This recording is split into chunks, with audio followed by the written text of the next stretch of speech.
In the first part of this tape, you will be shown how to taxi an aircraft. The second part deals with the range of attitudes and movements through which the aircraft will normally be operated. Taxiing is the term used for maneuvering an aircraft on land or water. You taxi the aircraft to get it into position for takeoff and to return it to the apron after landing. It is important you commit the layout of your home airport to memory so that you can find the runways and taxiways as efficiently as possible. In strange airports, ask the control tower or ground control for assistance if you have any doubt about correct taxiing procedure. At all controlled and some uncontrolled airports, taxiways are identified by names from the phonetic alphabet. This is Alpha, Bravo, Charlie, Delta, Echo, and so on. At smaller, less complex airports, they may be identified by numbers. Airports with only one taxiway may have no special identifier at all. When taxiing, be sure to use the anti-collision lights and navigation lights on your aircraft to make it more visible. Clearance to proceed is granted by the tower, and it might sound like this. Extend taxi across runway 34, hold short of 30, contact tower now 191.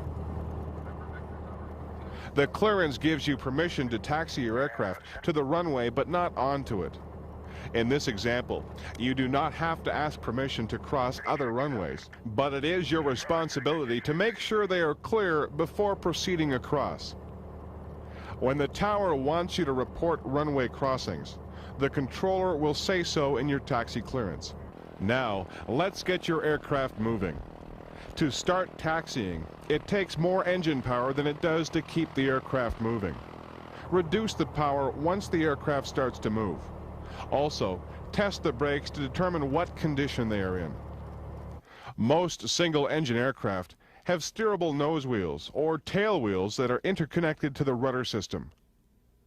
Generally, you should be able to move the aircraft on the ground using these wheels alone, without using the brakes to assist turning. To turn the aircraft right, press the right rudder pedal forward. Using the left rudder turns the plane left. To go straight ahead, neutralize the rudder pedals. In aircraft with differential braking systems, that is a separate brake for each wheel, a turn may be assisted by applying the brake on the same side as the rudder pedal being used. However, use the brake sparingly and lightly. Do not try to turn an aircraft by having it pivot around a stationary main wheel. This puts a twisting strain on the wheel and strut assembly. The amount of rudder needed to turn the aircraft will depend upon the radius of the turn, condition of the taxiway surface, speed of the aircraft, and wind conditions on the ground. It also depends on whether the aircraft has a nose wheel or tail wheel landing gear assembly. Wind has the most influence on how much rudder is required. One thing to watch out for if you are taxiing an aircraft with a tail wheel landing gear arrangement is weathercock. Weathercock is the tendency of the aircraft to want to head into the wind. Aircraft with nose wheel arrangements are far less susceptible to weathercock. As you move the aircraft along the taxiway, control the speed with the power setting. Do not use the brake to control the speed, as it puts unnecessary wear on them. Taxi slowly. A slower moving aircraft is easier to stop. Keep in mind, it takes a few seconds from the time you change the speed and direction of your aircraft until the change actually occurs. As well, before moving the aircraft, make sure your view of the taxiway is clear. In a tailwheel plane, this may mean zigzagging a bit to make sure there is nothing in your way. As mentioned earlier, wind is the greatest variable in how you will control your aircraft while taxiing. If you are moving directly into a crosswind, turning the control column into the direction of the wind will deflect the ailerons to help you maintain directional control. Applying the rudder will help keep the aircraft from turning into the wind and maintain a straight path down the taxiway. If you want to turn while taxiing into the wind, use the control column to assist you. If you want to turn to the right, turn the control column to the left. For a left turn, you would turn the control column right. Special care is needed when taxiing into quartering winds. Say, for example, you are taxiing due south. Any wind from the northeast or northwest would be a quartering tailwind. When taxiing in strong quartering tailwinds, make sure the elevator is down and the aileron on the side from which the wind is coming is also down. As well, avoid sudden bursts of power and sharp braking. In the case of a strong quartering headwind, the aileron on the side the wind is coming from should be up and the elevator should be neutral. Some makers of nose wheel planes recommend a different use of ailerons in quartering winds. Always follow the manufacturer's recommendations. When you turn from downwinds into the wind, make sure you slow down. This is because speed will aggravate the tendency of the aircraft to turn into the wind. The additional centrifugal force, along with the top heaviness of the aircraft, could cause it to tip over or rest on one wing. The amount of power you will need to taxi depends on the condition of the taxiway. A soft or very rough surface will require more power. Unless indicated otherwise, it is best to taxi with the control column held firmly back. You will find the response to your attempts to steer the aircraft varies according to the wind. In still air, the aircraft maneuvers almost as easily as an automobile. However, in windy conditions, it may take a bit of time between your actions and their effect on the aircraft. Also, if you are taxiing a tailwheel aircraft, you may find the need to anticipate actions before they are required. For example, when turning into the wind, you would have to anticipate the need to apply opposite rudder pressure to slow the turn so that it does not become too sharp. Safety should govern your taxiing speed. Make sure you are traveling at a speed that gives you complete control of the aircraft, as well as the ability to stop and turn where necessary. A good rule of thumb to remember is the stronger the wind, the slower your taxiing speed. If you are taxiing on a soft, muddy, or slushy surface, maintain a slow, steady speed to avoid halting the aircraft. The need to apply full power to get moving again is hard on the engine, and you run the risk of picking up debris on the propeller and other parts of the aircraft, which can cause damage. When you start to taxi a nose wheel aircraft, first let it roll forward slowly, then center the nose wheel. This will prevent you from sideswiping another aircraft or nearby obstruction. Even very minor collisions on the ground can cause expensive damage to an aircraft. Have outside help if you are taxiing on ice, in high winds, or in a crowded area. Keep your eyes on the signalman at all times and obey his signals. Make sure you are familiar with the standard system of marshalling signals. While taxiing in a clear area, there are 3 instruments you should check: the turn and bank indicator, the attitude indicator, and the heading indicator. The attitude indicator should remain steady at all times when you are taxiing.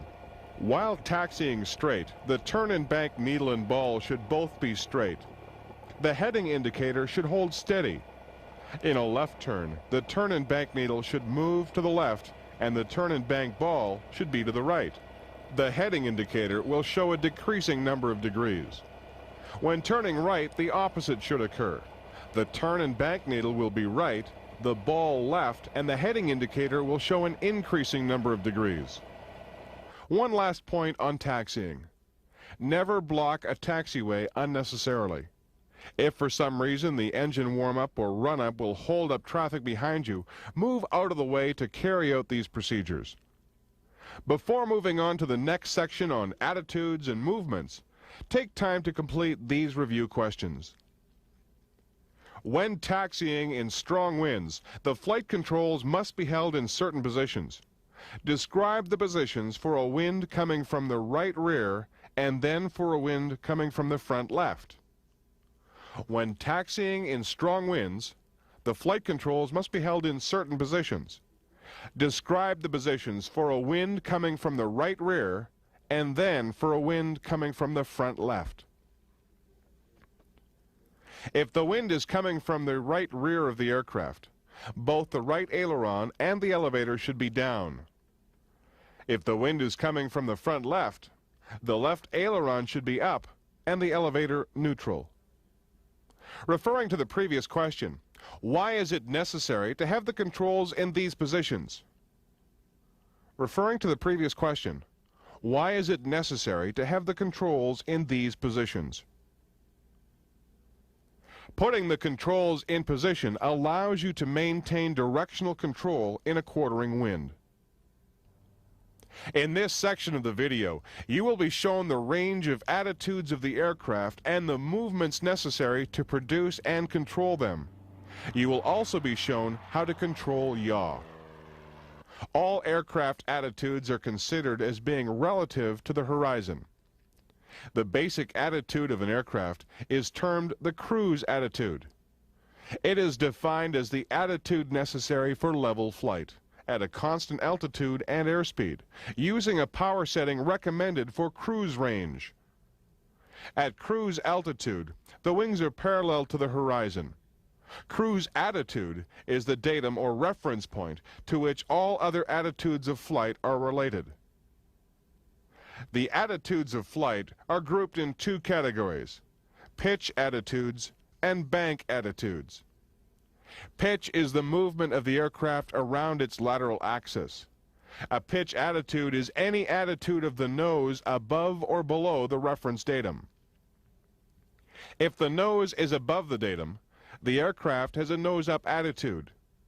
If the nose is below the datum, it has a nose-down attitude. The pitch attitude will be reflected on the flight instruments. In a nose-up attitude, you will notice a decrease in airspeed and the aircraft will be above the horizon bar of the attitude indicator. Conversely, in a nose-down attitude, the airspeed increases and the aircraft drops below the horizon bar of the attitude indicator. Pitch is produced and controlled by the elevators. When you raise the elevators by pulling back on the control column, the nose pitches up. If you push forward on the control column to lower the elevators, the nose pitches down. Bank attitudes refer to the attitude of the wings relative to the datum. It is caused by the rolling movement of the aircraft around the longitudinal axis and is produced and controlled by the ailerons. Again, you will see the banking attitude reflected on the instruments. When an aircraft is banked, the aircraft in the attitude indicator will be banked in relation to the horizon bar. The turn and bank indicator needle will be deflected in the direction of the turn. In a coordinated turn, the ball will be centered. The heading indicator will show a change in direction. For left turns, it will show decreasing degrees of heading. For right turns, you will notice an increase in degrees of heading. As mentioned earlier, the banking attitude is produced and controlled by the ailerons. The ailerons are controlled by the right and left movement of the control column. When the control column is turned right, the aircraft rolls to the right. Turning the control column to the left causes the aircraft to roll to the left. During flight, you might put the aircraft in both a pitch and banking attitude. The instruments will reflect a combination of what we have already shown you. Let's use the example of a coordinated bank to the right in a nose-up attitude. First, you will see a decrease in airspeed. The aircraft will be above the horizon bar on the attitude indicator. Because you are climbing, you will note the altimeter showing a constant increase in altitude. The needle on the turn and bank indicator will deflect to the right and the ball will be centered. The heading indicator will show increasing degrees of heading. The last point you will cover in this tape is yaw. Yaw is the movement of the aircraft about its vertical axis and is an undesirable movement. It is caused by turbulence, power changes, side slip, aileron drag, or improper use of the rudder. Yaw is controlled by the rudder, not produced by it. If yaw is not controlled, the aircraft will slip or skid and may ultimately roll. To maintain balanced flight, it is necessary to control yaw. Now, take the time to review the attitude and movements. When at cruise RPM, what indicated airspeed can you expect in that aircraft? When at cruise RPM, what indicated airspeed can you expect in the aircraft? This will vary from aircraft to aircraft. The cruising range is outlined in the manufacturer's manual. When placing an aircraft in a banked attitude, what movements do you use? When placing an aircraft in a banked attitude, what movements do you use? When an aircraft is banked, it moves about its longitudinal axis. This movement is known as roll and is controlled by the ailerons. The ailerons are operated by turning the control column to the left or the right. How is yaw prevented? How is yaw prevented? The yawing movement may be prevented and controlled by the use of the rudder.